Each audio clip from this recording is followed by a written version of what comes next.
आमदार आणि शहर काँग्रेसचे अध्यक्ष विकासभाऊ ठाकरे, इथे उपस्थित असलेले काँग्रेसचे सर्व वरिष्ठ पदाधिकारी आणि उपस्थित माझ्या सगळ्या सर्व पत्रकार मित्रांनो, 131वी घटना दुरुस्ती फेटाळल्यानंतर जी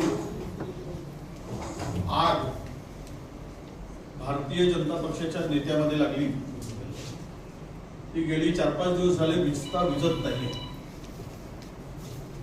आणि पोटापासून तर मेंदीपर्यंत जेवढ्या वेळा काँग्रेसचं नाव घेता येईल तेवढ्या वेळा काँग्रेस काँग्रेस काँग्रेस करून काँग्रेसला महिला विरोधी ठरवण्याचं काम, त्याचा प्रयत्न, असफल प्रयत्न भारतीय जनता पक्ष करते. खरं तर मुळात 131वी घटना दुरुस्तीमध्ये जे विधेयक समोर आलं त्या विधेयकातील तरतुदी काय होत्या, ते विधेयक कुठल्या नावाने आलं. आता ह्यांनी नारी शक्ती वंदन असं नाव दिलं. 106वी घटना दुरुस्ती झाली 2023 मध्ये. त्यावेळेसही नारी शक्ती वंदन हा नाव उल्लेख नव्हता. 33% महिलांना आरक्षण इतकंच त्या विधेयकामध्ये लिहिलेलं होतं आणि 17 तारखेला आलेल्या त्या विधेयकामध्ये, मांडलेल्या विधेयकामध्ये 131वी जे घटना दुरुस्तीचं विधेयक आलं, अमेंडमेंट, त्यामध्ये सुद्धा नारी शक्ती वंदन उल्लेख नाही. फक्त एवढंच की महिलांच्या आरक्षणाला 33% आरक्षण लागू करण्यासाठी मग डिलिमिटेशनची आवश्यकता आहे आणि लोकसभेची, विधानसभेची संख्या वाढीचा प्रस्ताव त्या ठिकाणी होतो. जिथे नारी शक्ती वंदन हा उल्लेखच नाही तिथे याने बोंबाबोंब मारणं सुरू केलं. खरं तर 106वी घटना दुरुस्ती झाल्यानंतर त्यामध्ये महिला आरक्षणासाठी 33% आरक्षणासाठी काँग्रेस पक्षाने स्पष्टपणे आणि एकमताने ते बिल, हे विधेयक पारित व्हावं म्हणून समर्थन दिलं. ते समर्थन दिल्यानंतर ते विधेयक घटनेमध्ये रूपांतरित होण्यासाठी, कायद्यामध्ये रूपांतरित होण्यासाठी राष्ट्रपती महोदयाकडे गेला.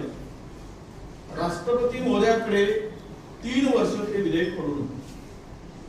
परंतु काल म्हणजे या विशेष अधिवेशनापूर्वी ही बाब आमचे काँग्रेसचे नेते मनीष तिवारी यांनी लक्षात आणून दिल्यानंतर त्यावर राष्ट्रपतींनी सही केल्यानंतर सुद्धा राज्य सरकार, आपल्या केंद्र सरकारने त्या विधेयकावर गॅझेट नोटिफिकेशन प्रसिद्ध केलं नव्हतं किंवा सहीच केली नव्हती. पण अलीकडे हे विधेयक तेव्हा होण्यापूर्वी 4-5 दिवसापूर्वी त्या ठिकाणी सही करून ते गॅझेट नोटिफिकेशन निघालं. म्हणजेच 106वी घटना दुरुस्ती ही आता मान्य झाली आणि महिलांच्या 33% आरक्षणावर शिक्कामोर्तब झालं.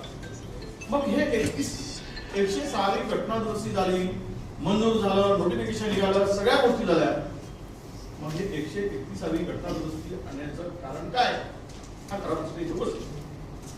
हे करताना यामागे जर बिल आपलं किंवा विधेयक मंजूर आहे, 33% आरक्षण मंजूर आहे, हे सर्व असताना यामध्ये केवळ महिलांच्या पदराआड लपून भारतीय जनता पक्षाचा महिलांच्या पदराआड लपून या देशातील लोकशाहीवर खाला घालायचा होता, लोकशाहीवर आघात करायचा होता आणि डिलिमिटेशन करून घ्यायचं होतं. ते करत असताना संख्या वाढवून करायचं ही त्यामागची मोठी राजनीती.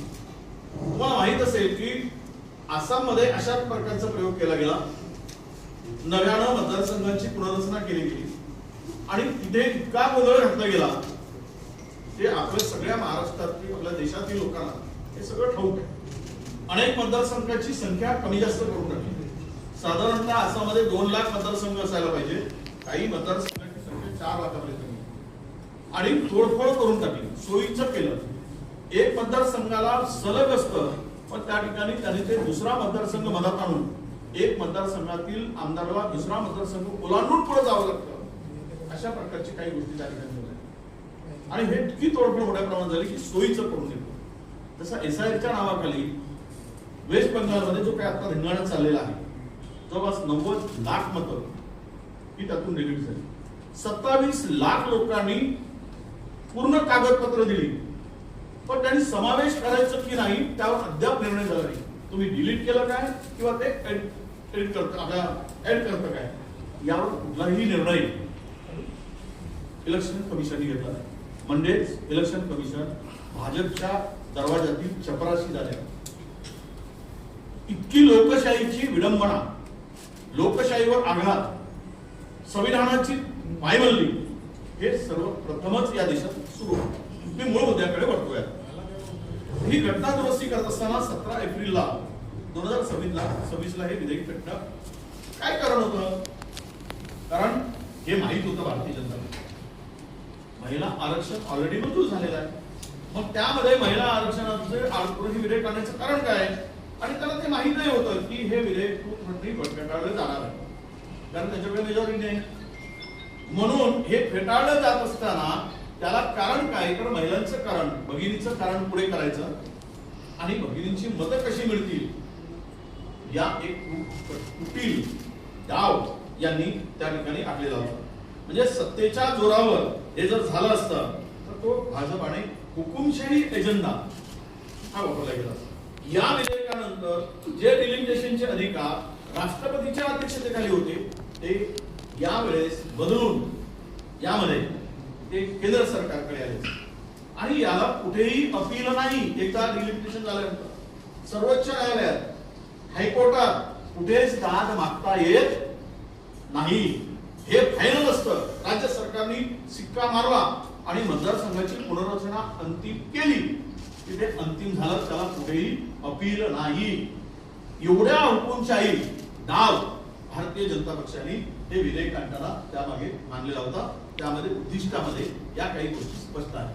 म्हणजे राज्यपालांचा अधिकार विड्रॉल, राष्ट्रपतींचा अधिकार विड्रॉल करायचा आणि स्वतःकडेचे अधिकार घेऊन मनमानी कारभार करायचा, मोठं षडयंत्र म्हणजेच लोकशाहीवर घाला घालायचं काम या निमित्ताने त्यांनी सुरू केलं. पण हे विधेयक आणताना मी सुरुवातीलाच म्हटलं, या विधेयकामध्ये नारी शक्ती वंदन हा शब्द कुठून आला? विधेयकात समावेश नावच नाही, उल्लेखही नाही. मग हे बाहेर का करतायत की नारी वंदन, नारी शक्ती वंदन? यांच्यात तर जुमलेबाजी तर शब्दाचीच, म्हणजे शब्दाच्या डिक्शनरी कुठल्या सगळ्या संपून जातील एवढी जुमलेबाजी यांच्याकडे. त्यामध्ये असा कुठेही उल्लेख या 131व्या घटना दुरुस्तीमध्ये मला वाटतं यामध्ये दिसलं नाही. आणि मग ती या घटनेच्या विविध कलमामध्ये जी दुरुस्ती होणार आहे त्या दुरुस्ती प्रस्तावामध्ये सुद्धा अशा प्रकारचा कुठेही नारी शक्ती वंदन अधिनियम असं म्हटलेलं नाही.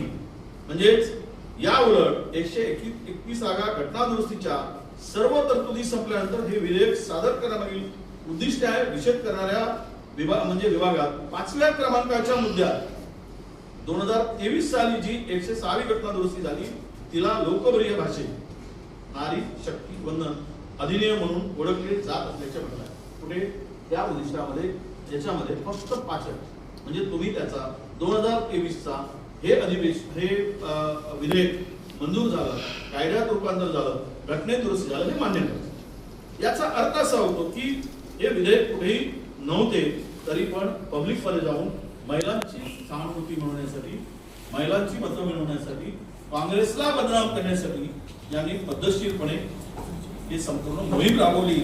परंतु ते त्यामध्ये सफल होणार नाही हे आम्हाला विश्वास आहे. खरं तर आपल्याला पुढे सांगायचं झालं तर ही घटना दुरुस्ती करताना यांचा उद्देश 2023 106वी घटना दुरुस्ती